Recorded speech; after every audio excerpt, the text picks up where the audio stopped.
নমস্কার। আজকে 31 অক্টোবর। আজকে চিকু স্কুলে হ্যালোউইন ডে। স্কুল পাঠাতে গেলে টিফিন তো দিতেই হবে, তাই সকাল সকাল আমি একটু সিমুইয়ের উপমা বানিয়ে দিয়েছি। এটাকে আমি চাউমিন বলে চালাই। যখনই চাউমিন খাবো বলে বানিয়ে দিই।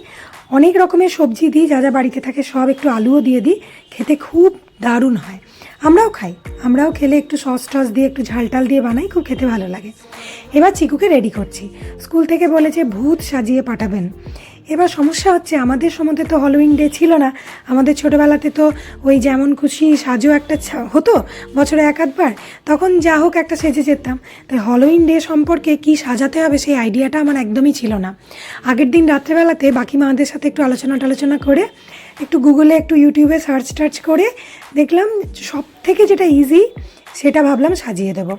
একটা মাস্ক ওর জন্য আমি কালকে রাত্রেবেলা বসে রেডি করেছিলাম, কিন্তু মাস্কটা ওর সাইজ থেকে একটু বড় হয়ে গেছিলো বলে আর পরাইনি।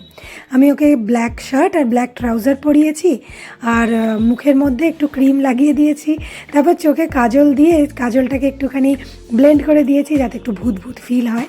চোখের ওপরে রেড রেড দিয়ে দিয়েছি যাতে একটু রক্তের এফেক্টটা হয়, আর হোয়াইট দিয়ে একটু ডিটেলিং করে দিয়েছি যাতে একটুখানি ভূতই মনে হয়, যদিও অ্যাকচুয়ালি ও ভূতই। তারপর লিপস্টিক লাগিয়ে দিয়েছি। আর ছেলের দেখো বসে বসে লিপস্টিক লাগাতে সাজতে কি পছন্দ। তারপর এখন যাচ্ছি